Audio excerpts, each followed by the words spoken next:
Magwini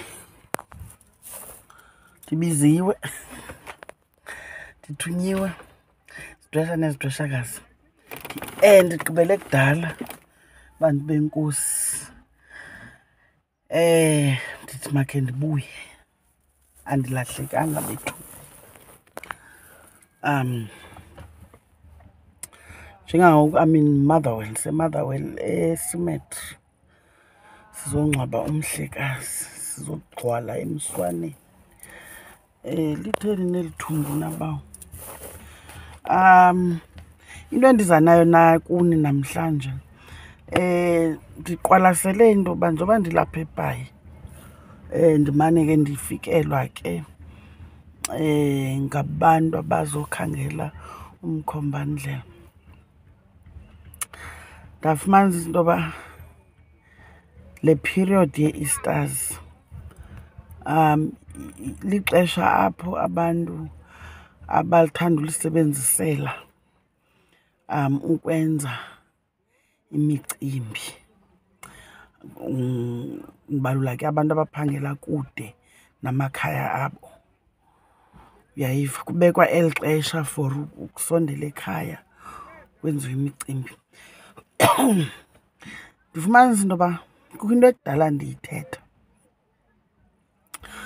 but ndifumanisa into yoba we can never stress it enough into yokuba yilumkeleni le nto yemibulelo eniyenzayo. Andithi urongo umbulelo, kodwa ingaske ngelinye ixesha khe sihlale phantsi sizikise ukucinga, ngoba ndinento ethi mani ngelinye ixesha siyayiplana imisebenzi yekhaya but ufumanisa uba akho logic. Uyayiva ingulo, hayi mna ndifuna ukwenza umbulelo, hayi mayime into ethile to a point yoba kukho ifemeli andizuyibalela obviously but bekumele uba kukhatshwa utata walaa mzi sele ingapha kwelishumi leminyaka walandulela eli, kodwa kakakhatshwa. Bekubekiwe ke into yoba uyawukhatshwa ngale nyanga nge-Good Friday,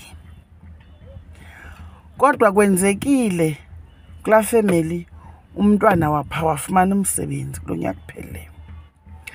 Ekufumaneni kwakho umsebenzi uthi gqise sithi ndifuna ukwenza umbulelo, akumiswa ideyithi le katata omkhulu wakhe uba mayime kancinci khe kwenziwe lo mbulelo. Indiqonda iyandikhubekisa ke le nto yenziwayo, uyayiva, ngoba mna bendingasoze ndiyivume ekhaya. Noko bendawukhe ndilwe sibonisane into yoba not ngolo hlobo.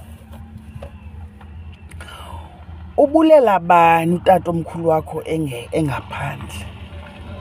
Lo mbulelo ubhekisa kubani?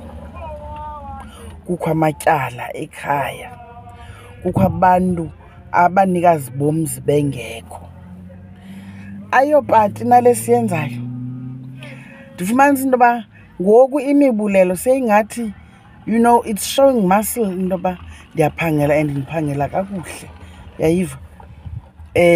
Umsebenzi wami uzawuba namafrili, kuzawubakho intento ehonjisiweyo enezitulo ezizi-wingback chairs, uyayiva?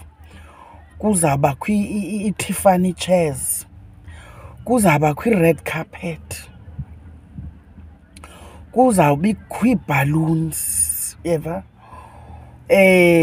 Kuzawuxhelwa wena nkomo, wena gusha, wena hagu. Ndifumanisa into yoba xa umzala wam ebenze umbulelo kulo nyaka uphelileyo, owam umbulelo kulo nyaka kufuneka wogqithe lowa ubusenziwa ngumzala kulo nyaka uphelileyo umgangatho.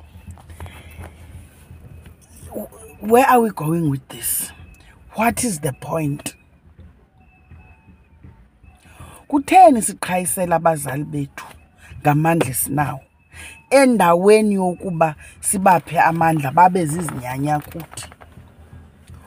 Yayiva? Are you aware indoba ukubhubha does not make you isinyanya automatically? Wenziwa sithi thina abantu baphilayo, sithi abakwenza abakudala into bube sisinyanya ngokuthi sikwenzele imisebenzi efanelekileyo. Yayiva, nto leyo ingummiselo kwantu. Ayonto izawube iqalwa ekhaya, ayonto izawuqalwa ngoku. Ude athi umbhali unesiduko nje unetyala. Xa uzibiza ubungumkhonjwa, yenza izinto zamakhonjwa. Amakhonjwa aqala embelekweni emntwaneni, abingeleliswe umntwana kumanyange. Yayiva, ungagqithela umzekelo kwintambo enkulu ngezizathu zokugula kwegazi lalo mntwana. Oyindodana uyangcanyiswa, oluswe, azathi awukhothama akhatshwe ngenkabi yenkomo, abuyiswe ngenkabi yenkomo. Ongumama olibhinqa uzilelwa ngemazi yenkomo. Yijeni yomntu leyo. Uthi uzabe sisinyanya kube ke ngoku uyicomplethile icycle. Yayiva, ngokuthi simenze isinyanya. Many homes, there's just a lot of unfinished business. Abazali bethu abazozinyanya, sime gqolo ngokubenzela ipati. Ndikhuliswe ngumakhulu, ndifuna ubulela kumakhulu wam, kodwa zange nimzilele, zange nimguqule. Uyayiva, do you think akazuqumba umakhulu endaweni yokuba umguqule ukuze naye atye sithebeni sinye namanye amakhonjwa? Wena umqhayisela ngepati otyisa iitshomi zakho kuyo. Aniqwalaseli into yokuba le mibulelo yenziwayo xesha elinintsi uthi umntu awubuyela emsebenzini eRhawutini kungabi thuba lide, either umntu uphelelwa ngumsebenzi, uwa nemoto, kodwa amashwa ayathanda ulandela emveni kwale mibulelo. Ibambe kule ndawo, utatakho soze abe sisinyanya engenziwanga isinyanya. Nawuzenza zonke ii-great party, imibulelo, zonke ezanto, wakhe umzi katatakho ulungise kube yi-double story, kuthini. Kodwa ningakhange nimnike iinkomo zakhe, akakabi siso isinyanya, akakazukwazi nokukulwela ezintshapeni. Mane nisithi kutheni engaveli nasemathongweni. Uzawuvela njani ungakhange umwelise uphinde umbuyise? Bendisithi mani mandize naloo nto leyo, otherwise ndibuyile bethunana. Ndizawuqhubekeka nebali elanda ndiliqalile ndindiphele kupart 18, but bendisithi nje mandisike elijikayo kule ndaba idla umzi. Camagwini bethunana, khanincokolweni mani le nto ndithetha ngayo. Thethani mani ningookhazini, khanibonisaneni, kuyonakala camagu.